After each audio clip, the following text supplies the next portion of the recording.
Good evening. I'm David Wilson, the President of the Royal Society of Edinburgh. Very warm welcome to you all on a rather cold night. Thank you all very much for coming to this, our contribution to the Edinburgh Lectures series. Many of you, I'm sure, are very familiar with the Royal Society of Edinburgh and what we do, but just very briefly indeed, for those who are not, we are quite long established. In other words, we're late 18th century, 1783, a child of the Scottish Enlightenment. And we are unique amongst the learned societies of Britain in that we cover the whole waterfront. We cover science, we cover the humanities, the arts, public service and commerce. So our fellowship encompasses people from all those different walks of life. Whereas further south, it may be warmer at the moment, but their Royal Society only has scientists, and the humanities and the arts go into the British Academy. So we are, I think, strangely favoured, and we're able to do a lot of things as a result. We're able to do a lot of commenting on public policy, a whole series of different kinds of lectures, supporting with scholarships and bursaries and so on people in a whole number of different fields. So we follow on from that great tradition of the 18th century.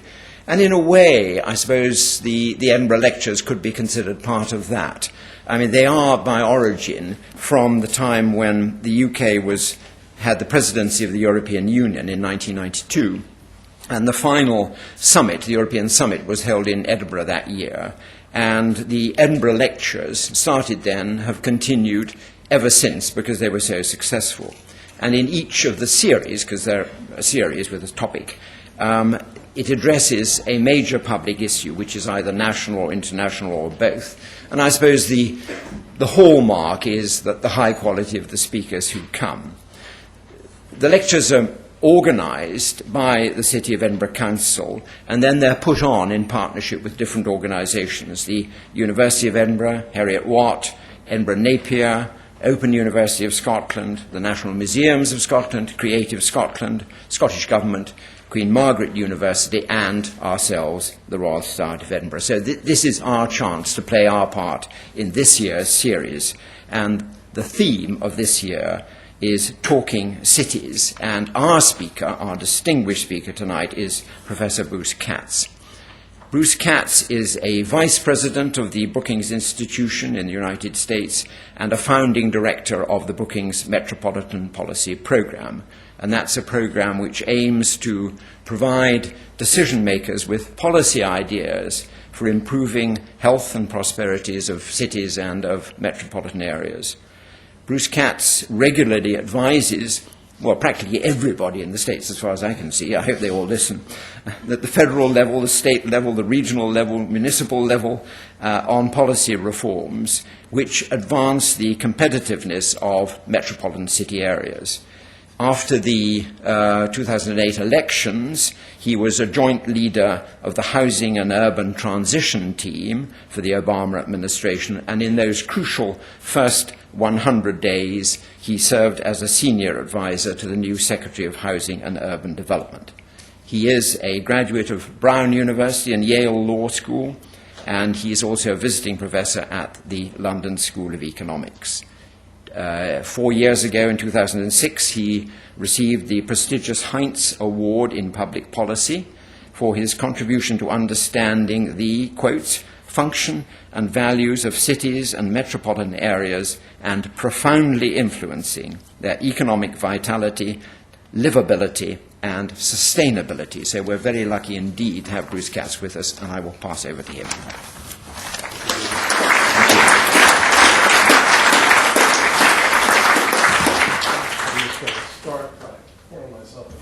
Water, and I would just say thank you for that introduction. Thank you for the invitation. It is absolutely wonderful to be back here. I was here 1980 as a student. I had a junior year at the London School of Economics, and I came up here with a childhood friend, and we spent about 4 or 5 days in Edinburgh, and then went off to the Isle of Skye for some reason, and and Stuart Gulliver came to pick me up at the train station. And I have to say, just the energy at 4 or 5 in the afternoon of this city center is just remarkable. It's infectious. I think only probably Manhattan would have that kind of concentration of people in a particular place. You know, even Chicago or San Francisco wouldn't really have it. So it's wonderful to be back here. And I hope you enjoy this. What you're going to see is an excerpt from a presentation that Stuart saw in Chicago last week. We held a summit with the London School of Economics and with the Alfred Hayhouse Society to focus on urban and metropolitan issues in the United States, given our economic and fiscal and political volatility. So I've tried to adapt it for this talk, but the main focus of last week was to try to discern in an international context how the United States and our cities and metropolitan areas grow jobs in the near term and retool our economy for the long haul. And I think there's actually quite a few lessons to apply to Scotland and Britain. So I'll start. And maybe I'll just have the cover title come up for a second. The person who does these graphics with me actually lives in Lugano, Switzerland. So this is a true global performance of some kind. So why did we have a summit last week to focus on growing and delivering the next economy? It's really because of the impact of this recession. We've lost 8.4 million jobs in the United States in a recession that started 3 years ago this month. 1 in 10 Americans are unemployed, and half the people who are unemployed have been unemployed for 27 weeks or longer. 3 in 4 people lost a job or were close to someone who did. So these are pretty profound figures, and in the sense in the United States, there will be no return to normal because the economy that preceded the Great Recession was anything but normal. So the question keeps popping up, what kind of economy do we want to build? So here's my proposition for this evening. Brookings and a group of business and political leaders in the United States believe we need to shape the next economy, which is an economy driven by exports, powered by low carbon, fueled by innovation, and rich with opportunity. So this is a vision where we export more, we waste less, we innovate in what matters, we produce and deploy more of what we invent, and we actually have an economy that works for working families. Now, that economy will be largely metropolitan in form and function. So in the United States, we have these central cities, but then we have these essentially commuter sheds of cities and suburbs, exurbs, even rural towns. They're quite large geographies because of our sprawl. We have 365 metropolitan areas in the United States. I focus on the top 100 because they're 2/3 of our population and they're 3/4 of our GDP. So we may think in the U.S. that we're still a small town country, but it's metropolitan areas, and particularly the large ones, that deliver our economy and determine our prosperity. The last piece is we need to build this economy by unleashing our metropolitan engines. And given the political polarization, which I can talk about more later, in the U.S., we're going to have to do this the hard way. We're going to actually have to shape an economy from the ground up through public, nonprofit, and business leaders in metros that really build on their distinctive assets and strategies. And finally, after going through this, I'll conclude with some thoughts about Scotland, though I will preface that by saying I haven't been here since 1980. But just in terms of the reading I do as an urbanist, I'll give you some thoughts at the end. So let me start with this vision for the next American economy. And I think some of this is going to be quite familiar, I think, to a British and Scottish audience. And let's start with exports and the notion that America really does need to fully engage the world.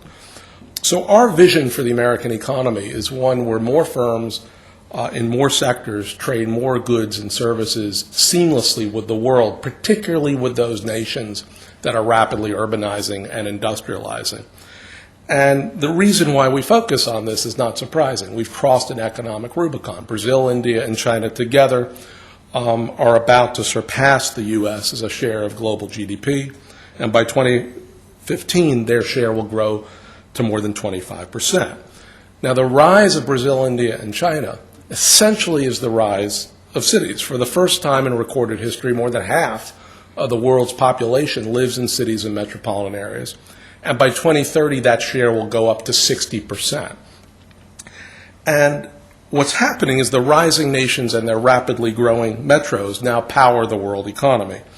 And the locus of economic power is shifting in the world. So we just did this report with the London School of Economics, and we found the top 30 metropolitan performers in the past year are all located in Asia and Latin America, and the worst performers are located in Europe and the United States. So in the U.S., this is a lesson to try to reorient our economy to serve global demand. Only about 13% of our GDP comes from exports in the United States, and you see the figures up there, much higher figures for China and Canada and India and Japan and the entire EU. We have issues with exports because the movement of freight in the United States is compromised. Our transport nodes and our networks are clogged and congested, and frankly, most of our infrastructure is third class. And Americans don't get out much. Only 28% of Americans have a passport. So we're a strange country in that we're so diverse, but we're intensely insular. So my argument in the U.S. is we can get back into this game because we still export what so much of the world wants. We export aircraft and spacecraft and advanced electrical machinery and high-precision surgical instruments and high-quality pharmaceutical products. We also export tradable services, high knowledge-intensive services, and we actually have a surplus of about $152 billion in services going back a few years. Our diversity is an asset to us. We have so much immigration, with 1 in 8 American residents foreign-born, that enables us to connect to the world. We really never had colonies, so we don't have that kind of historic tie. So these new immigrants are our way of connecting to the world. Back earlier in the year, President Obama challenged the country to double exports in the next 5 years.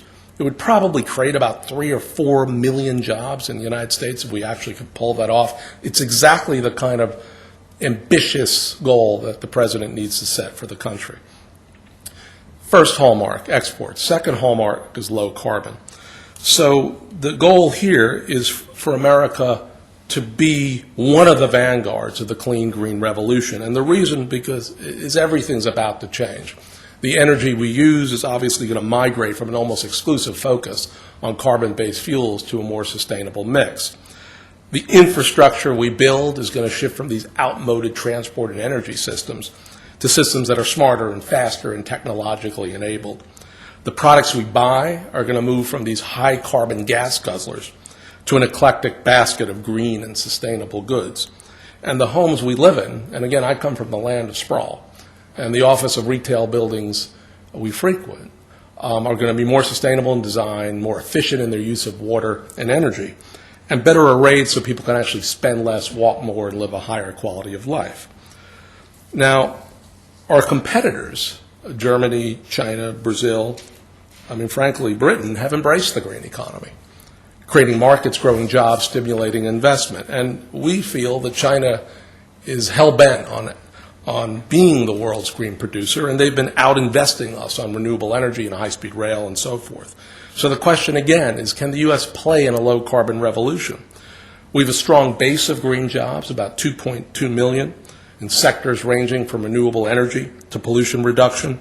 We also have significant advantages, we think, in domestic demand, in advanced research, venture capital, entrepreneurial dynamism.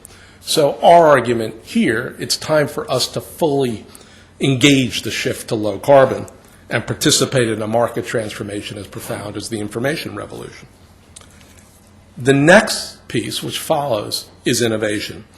Innovation's always been the historic catalyst for growth. And here the goal is for the U.S. to continue to be not just a hothouse of ideas, but a platform for advanced production. I think we're on the cusp of an historic era of technological acceleration, which will change how people live, companies function, communities operate. Self-driving vehicles, smart homes, the remote monitoring of health. The future is coming soon, and in some cases it's actually here now. And these technologies are not just cool stuff. They will change lives, they will save lives, and from an economic perspective, they will drive investment and create jobs. Here again, can the U.S. be an innovation nation? We now place just 45th out of 93 countries in the share that science and engineering degrees make up of bachelor's degrees. So we'll innovate less if we do not fully embrace science and technology as a cultural norm. We also lag on the conversion of innovation into homegrown production. We've gone from running a surplus in advanced technology products to running a deficit in a year. And going forward, we'll innovate less if we do not produce more. The U.S. needs to make things again and have manufacturing and production as part of our narrative. So what we like to say, and I'm not sure this word translates, it's time to rediscover our innovation mojo in our vocational and tech schools, in our research labs, on our factory floors, in the tradable goods and service sectors that actually drive wealth creation. And the final bit is we need an economy that's rich with opportunity. So our research shows that exporting firms actually pay better than firms that don't export and provide better benefits. A low-carbon economy, we think, is a vehicle for the creation of millions of jobs across multiple sectors and professions. And again, innovation is always the sort of driving force of economic growth and evolution. In the U.S., we've got to get real smart, real fast. We're seeing a major transformation of our workforce. African Americans and Hispanics will grow from about 25% of our workforce to 40% of our workforce in a very short period of time. That's, again, a clear benefit because it offsets the aging of our society, yet the educational attainment of these groups is quite low compared to whites and Asians. And so upgrading education and skills of our diverse society is no longer just a matter of equity in the United States. It is fundamentally a competitive proposition.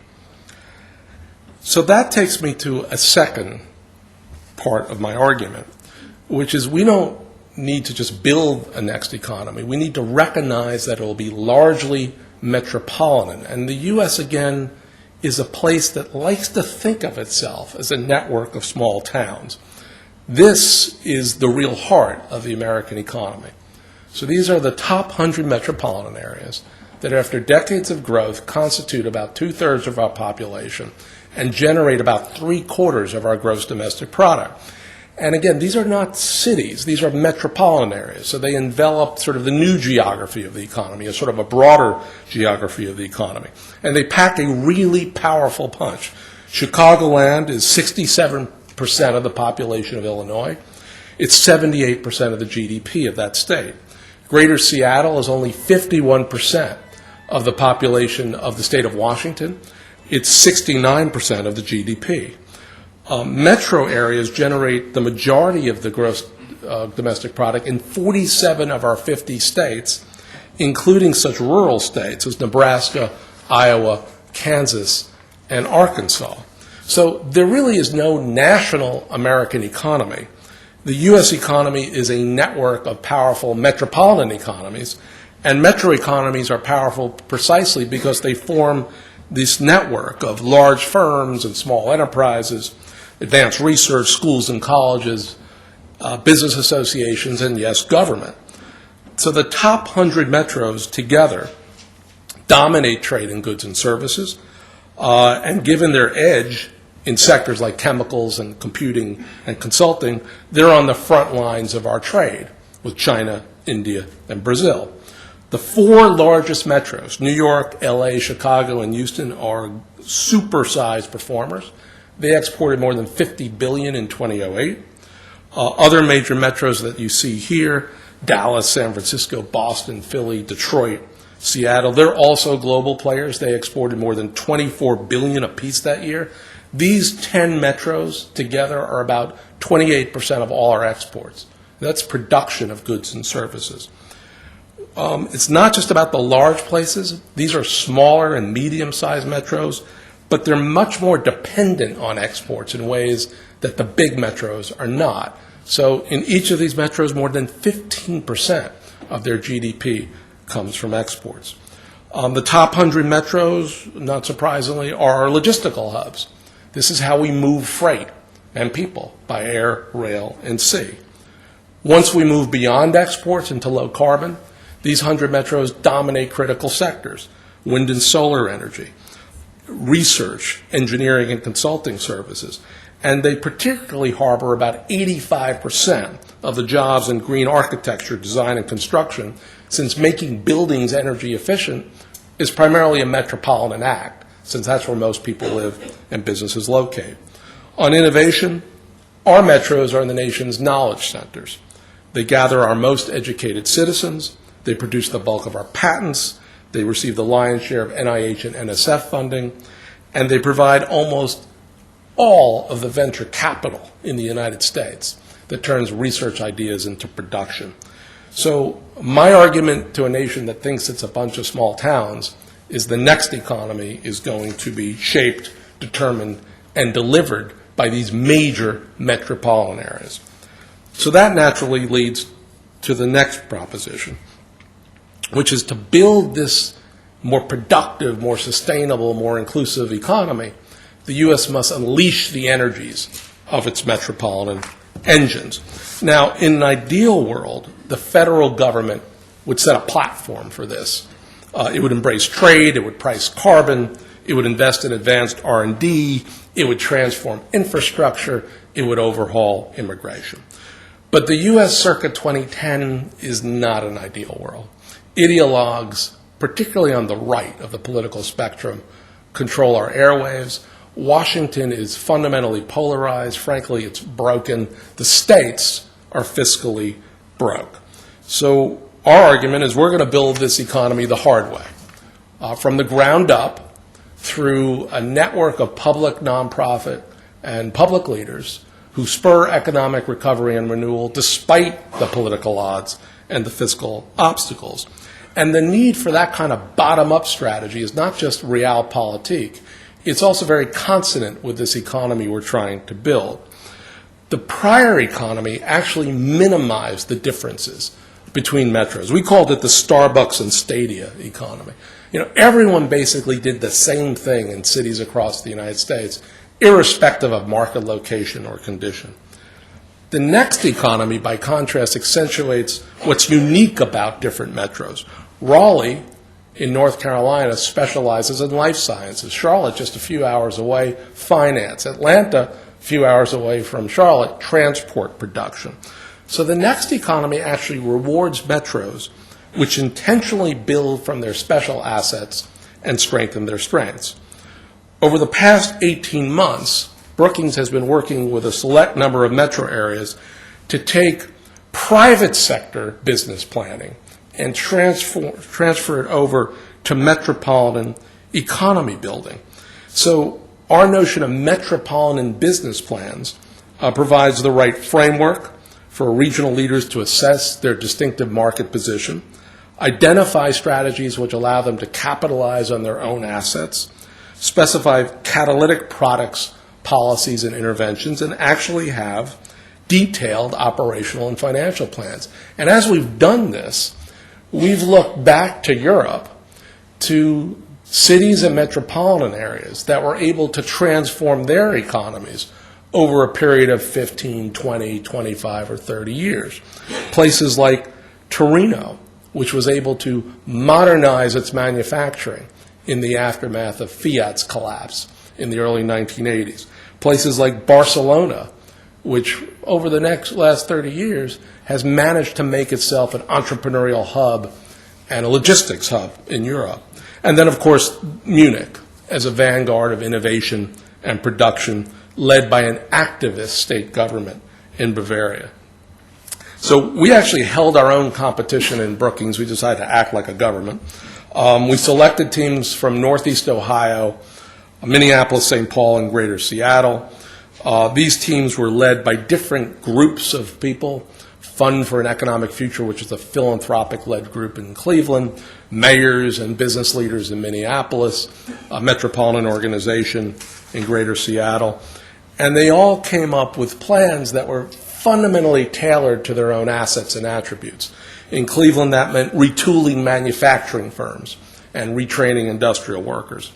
In Minneapolis, it meant spurring entrepreneurial activity off the Barcelona model and commercialization of innovation. In Seattle, it meant becoming a global hub of building energy-efficient technologies, given the fact that they're a global IT center with Microsoft and so forth. So these business plans are low cost, they're high impact, and they are meant to be real actionable items, attract public and private sector investment, produce jobs in the near term, retool economies for the long haul. They're also intended to turn our federal republic on its head and basically have federal and state policy bent towards the priorities of metropolitan areas and cities rather than the other way around. So as we have new governors come into power in the United States, and we have 37 of the 50 states with new governors, we're saying to the new governors, the governor of Ohio, why don't you put your workforce and economic development policies in support of the plan coming out of Northeast Ohio?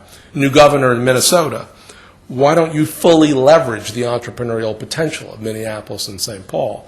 Governor of Washington State, can you get completely behind Seattle's plan for green growth? We're also saying the same thing to the Obama administration. And here's an example that preceded our business plans. 2 years ago, in the middle of the recession, LA voters actually approved a sales tax to build a state-of-the-art transit system throughout LA, which is sprawl central, in the next 30 years. The mayor then came to the federal government and said to them, if you can give us some low-cost federal credit, we can actually accelerate the construction and bring it to completion in 10 years as opposed to 30. That would create 160,000 jobs in a metropolis that has 750,000 people unemployed. So, big stuff. Now, as we all know, metro business plans won't be sufficient to build the next economy. We need an activist federal and state government. Difficult to do, but we can talk about that. To boost exports, we need a next generation of infrastructure so we can connect America's metros to each other and to the world abroad. To lead the green revolution, we must invest in advanced R&D. This is one of Bill Gates's major points around America's economy. To crack the code in low carbon, spur technological progress. To stimulate innovation, we need advanced manufacturing right at home in the United States so that we don't outsource the production of every idea we generate, which has essentially been our modus operandi over the past several decades. And to ensure opportunity, we must arm our people with the education and skills necessary to compete globally. So ultimately, we need the federal and state governments to engage fully if the U.S. is going to restructure our economy towards exports and low carbon in favor of innovation fueled by education and skills. Some of the ideas that we've offered that might have relevance here is to move beyond legacy government agencies and build more nimble, market-oriented institutions to unleash private capital and make investment decisions based on merit. A national infrastructure bank is gaining favor in the United States. That would be the way we would finance multimodal facilities at our ports and our freight rail networks. A national green bank is also getting some interest to spur a low-carbon economy. The notion is private capital is sitting on the sidelines, and with the right level of public sector resources, we can unleash it. We also need to end incentives that catalyze consumption. We still have a mortgage interest deduction in the United States for homeowners, particularly wealthy homeowners. It has spurred enormous amount of home building in the U.S., particularly at the periphery of our metropolitan areas. And as you can see here, it's scheduled to grow over the next 5 fiscal years. If we actually kept this mortgage interest deduction at current levels, we wouldn't eliminate it like Britain did, but we just kept it at existing levels, we could take $177 billion, use the bulk of it to reduce our federal deficit, but put the rest of it behind infrastructure, advanced manufacturing, low carbon transition. I'm not sure whether the federal and state governments in the next several years are going to do what it takes to make this transition. In fact, we were just talking about the president met today, President of the United States met today with 20 major business leaders. I hope this is part of what they discuss, because I think this really is a strategy for creating jobs in the near term and retooling our economy for the long haul. Now, what does all this mean for Scotland and the United Kingdom? And again, as an outsider, I am always humble about these suggestions. So I'll just start with that qualifier. First, I think your economy resembled ours in many ways. I think the UK economy did elevate consumption over production, and frankly was involved in a lot of the financial engineering that preceded and precipitated the Great Recession. So a shift to a more balanced, productive, and sustainable economy makes enormous sense. My sense is that Scotland in particular has enormous possibilities because of your assets, your attributes, your advantages to play in the low-carbon economy.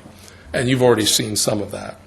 Second, the UK, Scotland, Europe as a whole face enormous demographic challenges. When I was looking at the research, for the first time, Britain's over 65 population outnumbers people under the age of 16.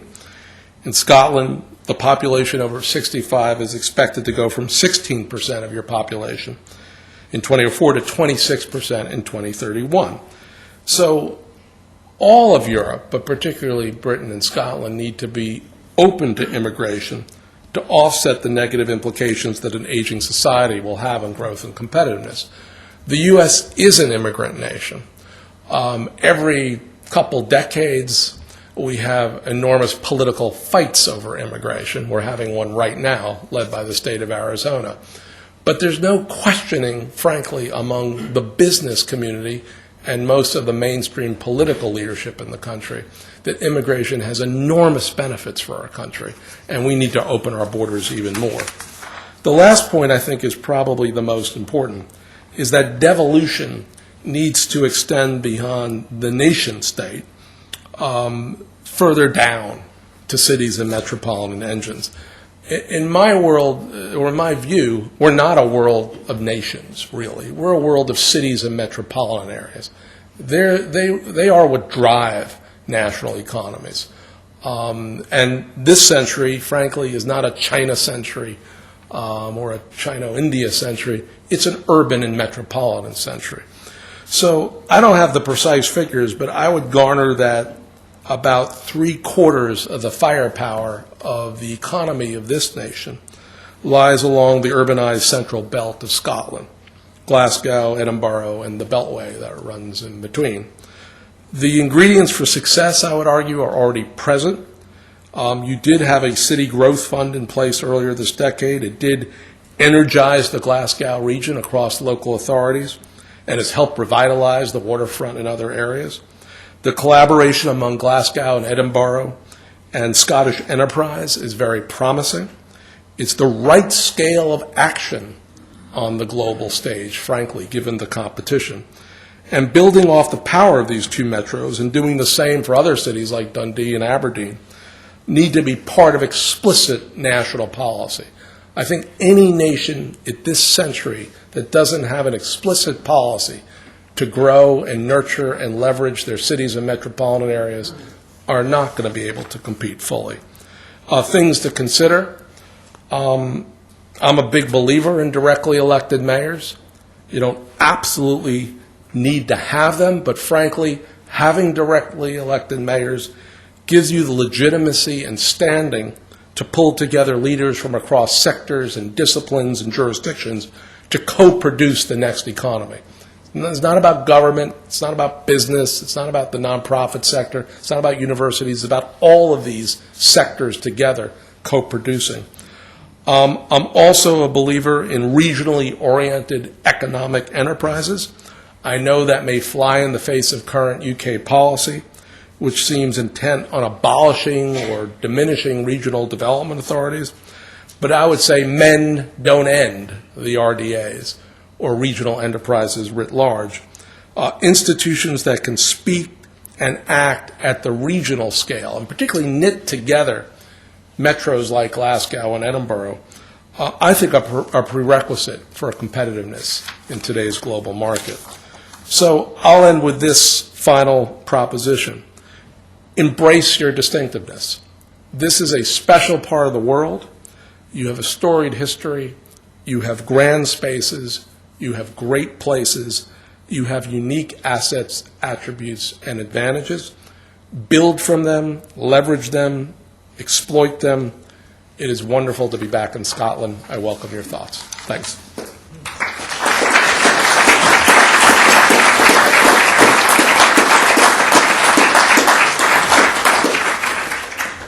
Thank you very much indeed, Professor Katz. We've now got time for questions in the usual way. We have roving mics on each side.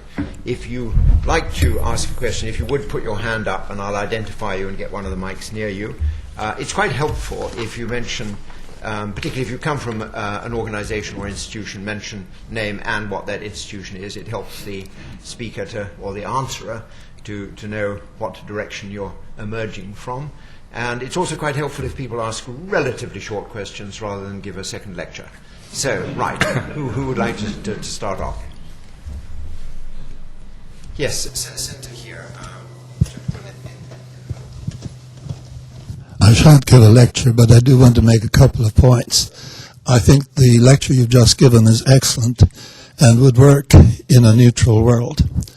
I think the problems you need to face internationally is first the trade restrictions that the United States imposes against China and the Soviet Union so that you do not have a level playing field when you're dealing with those countries. I think the financial people who were responsible for the huge increase in banking problems that have been largely precipitated the current downturn that we are in has to be completely restructured. And I think that the question of, in America particularly, the defense and so-called security agencies will have to be absolutely minimized simply in terms of reducing their budget in order for you to find the money to do anything else. I think these are excellent points. During our past election, we had an election for 37 governors. We elected a new House of Representatives in the United States. There was an enormous amount of China bashing that went on throughout the election. And frankly, my view of the world, it's American needs to focus more on the quality of the things we make and the services we provide. Focus on real innovation as opposed to financial engineering.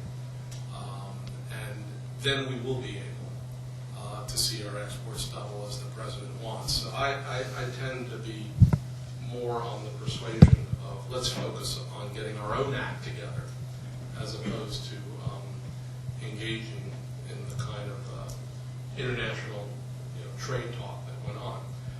I would just leave you with this thought about defense, because I think the defense sector will be circumscribed in the new fiscal order. But what we have found in the United States is that the defense sector tends to drive innovation in the civilian sector, the internet being one example.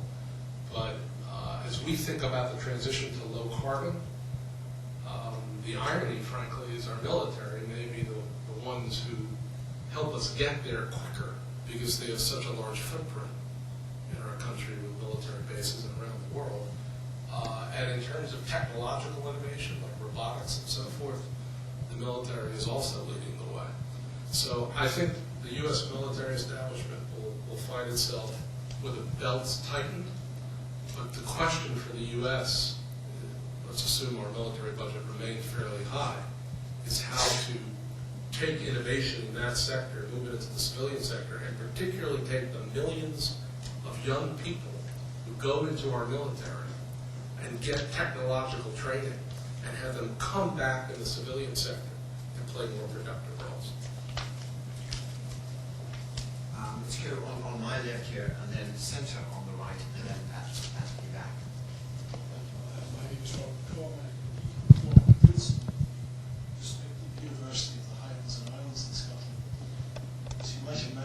question is about the Highlands and Islands, which is one of the most sparsely populated areas in Scotland.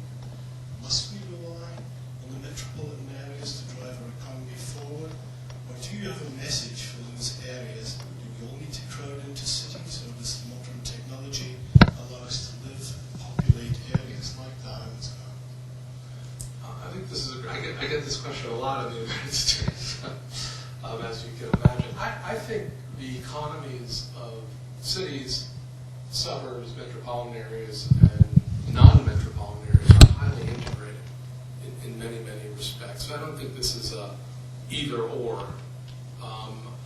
I will say that in the United States there were a group of futurists who predicted that the impact of the internet and sort of seamless connectivity would depopulate our population centers. And frankly, the opposite has occurred in the U.S. I mean, what has happened, frankly, around the world, what we've learned is the power of proximity. And this mashup of firms and advanced research institutions and government and skilled labor and all the rest of it. So I mean, this is, geographically not as large a country as the United States. So the ability, I mean, I think of, it's more like a state level in the U.S., in terms of its geographic space. So there should be the ability to have metropolitan growth serve non-metropolitan areas in some intricate and interesting ways. They don't have to be competing in that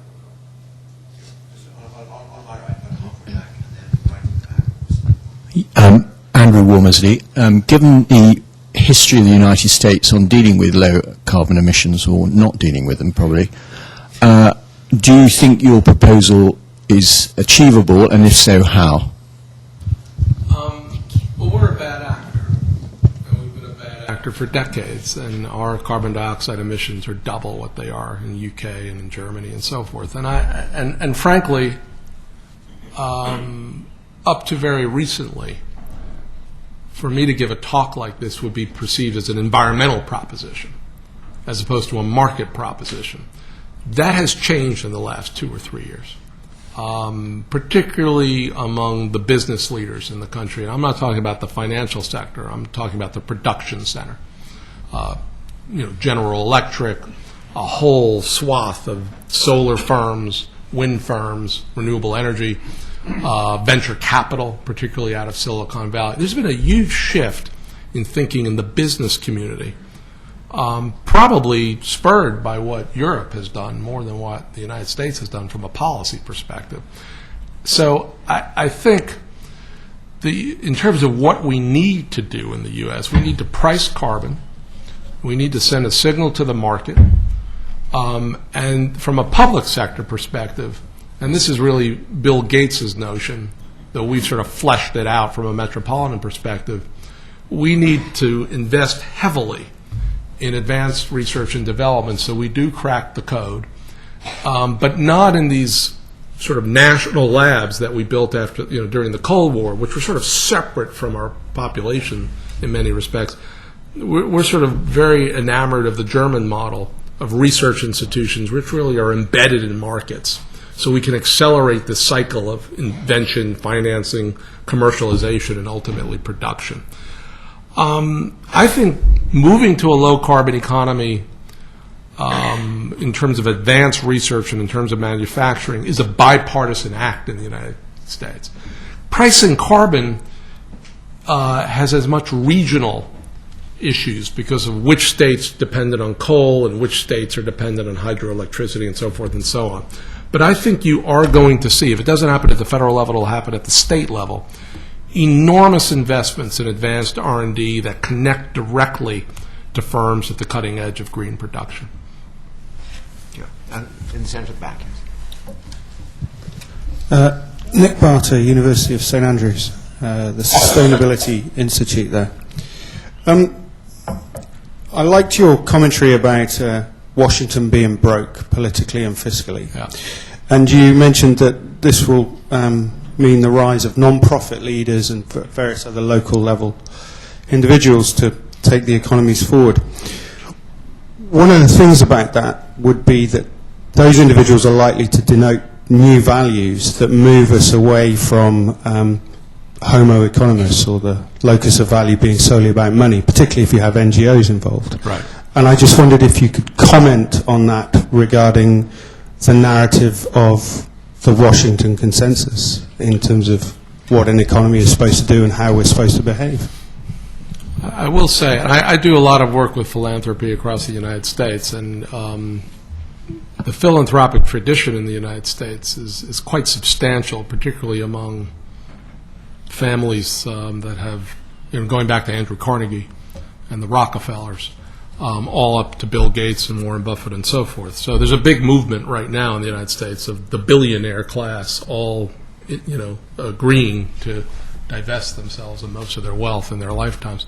I would say what the effect of the philanthropic engagement is probably primarily around who benefits from the economy, because the U.S. has gone through a period where income disparities have gone up dramatically, and because we bought into the notion of a post-industrial economy, and we actually had national leaders say it doesn't matter where goods are produced anymore.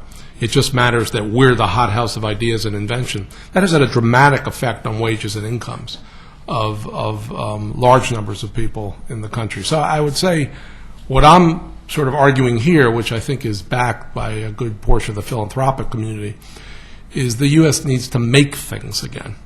We need to make things for export, but we also need to make things for local serving economies. So this is an odd, interesting mix, and cities and metros are the sort of places where they come to ground, of localism and globalism.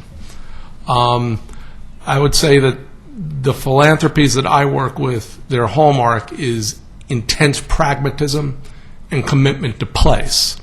So they definitely buy the notion that economies don't stop and then start up again. Economies iterate and evolve. If you've been in a manufacturing economy in the past, what you will be going forward will be some iteration of that. So I would say that the biggest effect of the philanthropic community on our work, and frankly on national discourse in the United States and on action in the U.S., is about sharing prosperity and building an economy that's more inclusive. Right in front, on my left. Hi, Professor Katz, Dave Anderson, Director of City Development in Edinburgh. You talked about ending incentives that catalyse consumption, and that seems in a way almost kind of counterintuitive in terms of the American dream and kind of materialism. Yeah. I'm just thinking in terms of moving, if you like, to a triple bottom line of economic, environmental and social considerations. Is the US ready politically to move in that direction, and is there a generational issue there? It's a very good question. I think the American dream became the American nightmare for tens of millions of Americans. So if there's ever a time to reset the dial on how government policy basically distorts economies, which is basically what we've done in the U.S., now's the time. Now, politically, this is, as you would expect, quite complicated, because the home building industry, the real estate industry writ large, a lot of our commercial banks like the subsidy coming out of our tax code for home building. What I've basically been arguing is a different sector of our economy, the production class, and the technology firms would rather see government support go in a different direction. Whether it's firm oriented or not. I mean, this conversation about investment in advanced R&D is something that a good portion of the producer class in the United States would like to see. But those are subsidies of $10, $15, $20 billion a year that we now need to do in a fiscally constrained environment. So I literally wrote a blog this morning because the president was meeting with 20 business leaders, and my idea was cut and invest. So we're in an environment where we need to cut, but no country's ever cut its way to growth. That might be something to talk about in the UK. I don't think I'd stand by that proposition. But so my idea is we absolutely need to get our fiscal house in order, but we need to shift resources from consumption-oriented subsidies to production-oriented subsidies. And I don't know. There have been 2 deficit reduction commissions in the United States. Both of them have brought up this issue of the mortgage interest deduction. Both of them have argued for shifting resources to investments that will have a higher return on investment, but also will stop some of the excessive sprawl going on in our metropolitan areas, which have basically been paid for by the federal government. So this is still a controversy. I will never be allowed to hold any position in the United States that has anything to do with real estate anymore, but that's okay. I mean, I'm fine with that. Yes, at the back on the right, and then about 4 rows from the back on the left. Hello, I'm William Duncan. I'm a student at Heriot-Watt of Urban Studies. I was wanting to take up the point of specialisation within our metropolitan areas. And over here in my studies, we talk quite a lot about economic diversification in metropolitan areas to better safeguard cities and regions against market failure. How would you say these 2 apparently competing ideas can be reconciled? Yeah, I mean, you can't be Pollyannish about this in a world that's as fiercely competitive as the one in which we live, because there have been many places that obviously specialized and sort of nurtured their specialization, but then had to deal with cost issues, that were quite profound. The U.S. has, the U.S. has had a certain kind of sameness to it. So what I'm describing right now is still not the current flavor, because a consumption economy really looks the same and has the same kind of financing structure, irrespective of where you. I mean, a Walmart is a Walmart is a Walmart, and a subdivision is a subdivision is a subdivision. But what Phoenix does is radically different from what Pittsburgh does, and Denver versus Detroit, and so forth and so on. So I do think for the U.S. to shift to economic growth policies that leverage off the distinctive assets of different places is the right thing to do. We're a very large internal market. We're 310 million people. We will be 400 million people by 2040 because we're on that kind of growth trajectory. We are still subject to the global competitiveness wins, but that's why I think we really need to restructure so much of our macro policy to be supportive of these regional distinctiveness. It won't be perfect. I mean, I accept that, but I think, in my world, if you're right 70 to 80% or 70 or 80% of the places, that's victory. On the left, 4 rows roughly from the back. Hi. My name is Ian Ritchie. I'm a technology businessman. You said that US has to get back to manufacturing things and making things and gaining good balance of trade surplus. But, if you walk around Walmart or Target or whatever, all the clothes are made in China. Yeah. All the high tech is made in China. That's right. All the toys are made in China. Yeah. And is that a bad thing? Because, if Apple gets an iPad in from China at $100 and sells it for $500, they make $400. Right. So how do you turn this around? And 2, do you have to? So a couple things. We had the head of Hitachi America speak at our summit last week, and someone actually asked him a question. So what do you buy that's made in America? And he couldn't answer the question initially because he couldn't think of anything. And then he finally said, guitars. You make guitars. And the audience was stunned, So, listen, I don't think what we're talking... No. Look, I think if we're talking about, a good portion of consumption goods, if it can be routinized and standardized and all that. What we're talking about in some respects here is advanced production.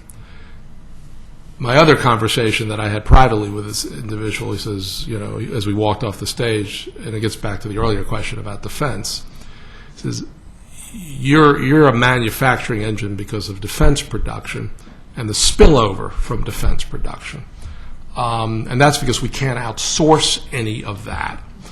Now, when you get to high-quality pharmaceuticals, precision instruments, airplanes for civilian use, frankly, the U.S. is probably, and still part of integrated, global supply chains. But as Boeing found out as they were building their next model, I'm not sure how much of that we're going to outsource because of liability issues and all the rest of it. So I think there is a space for, Western economies, so to speak. Obviously, you throw Japan into the mix to continue to advance manufacture. Then there's this other interesting space of low-level manufacturing that serves local markets where transportation costs may ultimately enable more of that to happen. The issue for cities, then, is you don't zone out districts for this stuff. New York started to zone out manufacturing, as so did many other cities, because there was so much more to make from real estate gentrification. So, it goes back to the earlier point about equity and sharing and prosperity. If you really want to have a more equal society, so to speak, we need to keep these jobs because these are the jobs that pay well. Or else everyone is subjected to 2 or 3 jobs in the services sector. So, we've fallen so far in the U.S. from having this as a paradigmatic narrative that I think we can move back up the scale substantially over the next 10 to 15 years. Now, other questions? Yes, 1, 2 rows in the front on my right. Donald McCready, Lloyds Banking Group of Scotland. You peppered your presentation with a variety of economic-type terms. GDP kept coming up, growth. So my question is, how have we got the right economic metrics to measure what your vision? Right. No. I don't think we do have the right metrics. And I think, if we all traveled over to the U.S. today, and we sat for a month to wait for the latest measures of national progress, what you would keep hearing would be housing industry issues. Because that's how home starts and home sales. And I don't, again, I come out of the housing sector. I actually was chief of staff at the Federal Housing Agency. So, this is probably just paying for past sins. But I do think that we have to find different measures. I'm not sure I would go as far as some of my colleagues in the economic profession who want to measure happiness and want to measure a bunch of other probably intangible items. But I do think we have to have more clear and consistent signals so that the country itself knows how it's performing and that these metro engines understand how they're performing. Because the metro engines, frankly, are powerful economically, but they're not as aware economically. We put out a paper about 6 months ago about exports, and we looked at the top 100 metros and what they export. I would say in about 95 of the top 100 metros, this was a revelation.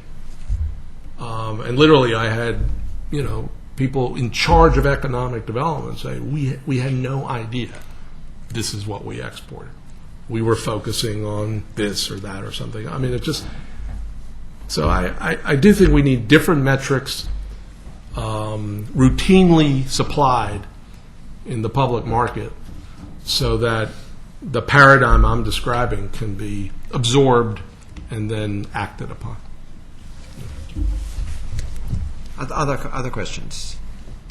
Thank you very much for answering so fluently those questions. Could I ask Professor Stuart Gulliver from the Department of Management at the University of Glasgow, a Fellow of the Society, praise a bit. Thanks.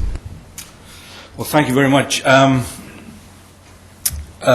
been an admirer of Bruce's work for at least 15 years, 14 or 15 years since he moved to Brookings, or at least that's when I spotted him. He became visible. been an urbanist myself and very keen on cities and the role of cities in the national economy for quite a long time. Just to hear this kind of passionate case for cities was a real tonic for me, and I know for some other people in the room as well.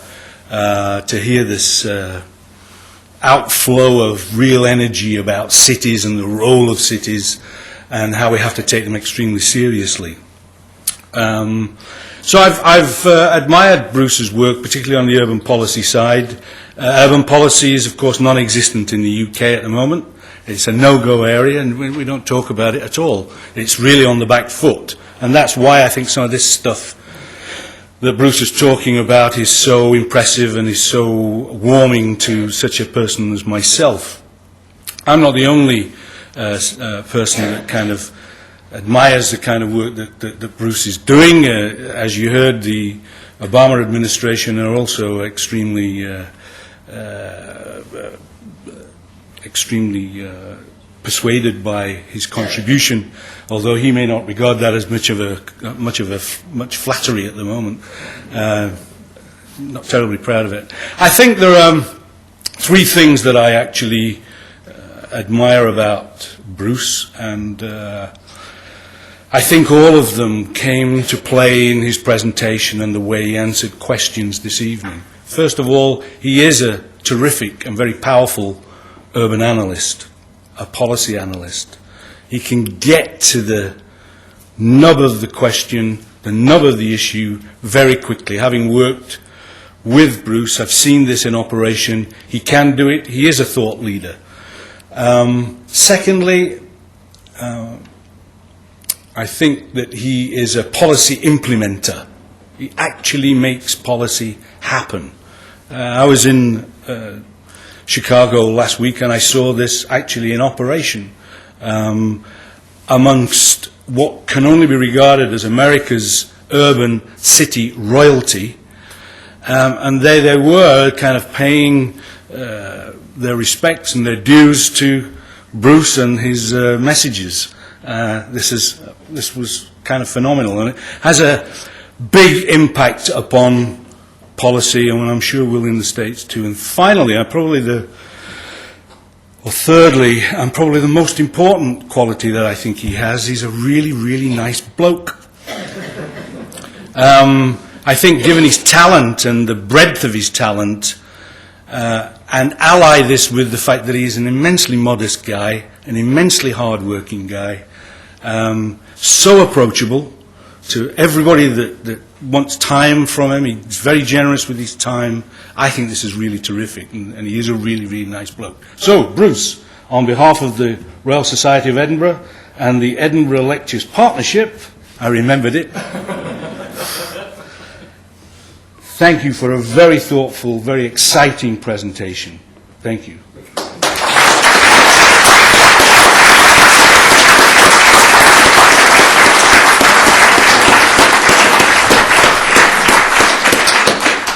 Thank you very much, and thank you again. Just one last things. There are, I think, little cards to say what you thought, and that helps the organisers of these lectures. So if you just could leave them behind or send them off. Do remember that these